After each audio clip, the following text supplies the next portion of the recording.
পরস্পর সম্বন্ধযুক্ত দুই বা তার বেশি পদকে এক পদে পরিণত করাকে সমাস বলা হয়।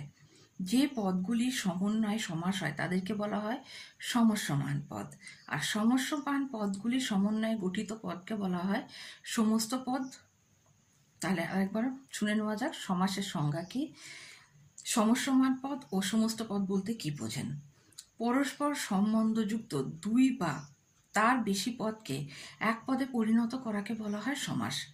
যে পদগুলির সমন্বয়ে সমাস হয় তাদেরকে বলা হয় সমস্যমান পদ, আর সমস্যমান পদগুলির সমন্বয়ে গঠিত পদটিকে বলা হয় সমস্ত পদ। সমাস কটি ভাগে বিভক্ত? এটি একটি অত্যন্ত গুরুত্বপূর্ণ প্রশ্ন। আমি আপনাদের অনুরোধ করব এটি একটু খাতায় লিখে রাখুন।